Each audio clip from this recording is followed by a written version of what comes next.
Now let's examine this issue further, and I'm being joined on the news at 10 by Malam Hamza Lawal, an activist, education analyst, and chief executive, Connected Development.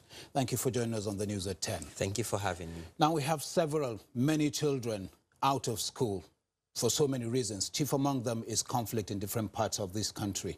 Now, how do you think this has disrupted plan to stay on course with achieving the sustainable development goal for education?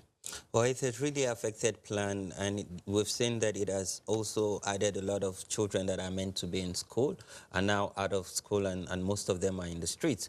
And of course, we've seen cases where girls have been abused because of lack of adequate security or perimeter fencing in some of the schools. And of course, it has also added fears in these kids because they've experienced a lot of trauma from the attack in school environment. So this has really impacted Nigeria's achievement of the Sustainable Development Goal 4.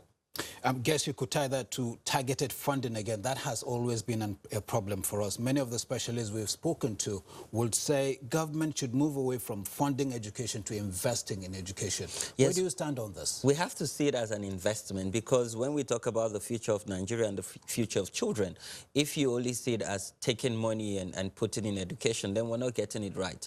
If we see it as investment, then you're looking at it from an opportunistic perspective where private sector and even families, communities and households would also contribute their own quota, because when we invest, then it's more sustainable. There's a report by UNESCO that said Nigeria needs 37 billion annually to invest in education. And if you look at our budget, particularly national budget that is a bit open, we've not even met the 27% that was advised. So I believe that, and for us to achieve SDG Goal 4, we must also go back to the grassroots. What are local government and state government budgeting for education? Because there's an opportunity for UBEC to release matching grant. But how many states have accessed those funding?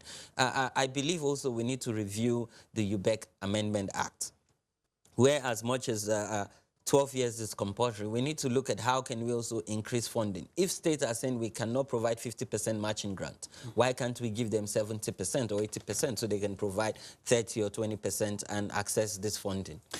Funding is only one of the several problems facing this sector, isn't it? You talk about infrastructure, you talk about the teacher quality and all those. In your view, what would the government be prioritizing? I think for me it's data. Because if you want to look at learning outcome, do we have disaggregated data across Nigeria that looks at the quality of teachers and what the learnings are? If you also look at infrastructure, we're not only looking at building schools, but is this environment conducive? Do we have perimeter fencing? Do we have learning aids? Do teachers actually have provided with those learning aids? And you also need to look at nutrition. A lot of young children, for them to accelerate and get and grasp learning, they must have a sound mindset. So, and that would help in terms of providing them nutrition. I know that the school feeding program have done well, but we need to also accelerate and ensure that it's in the 36 states and the FCT. Malam Hamza Lawal, thank you very much for joining us on this once again. Thank you. I truly appreciate that.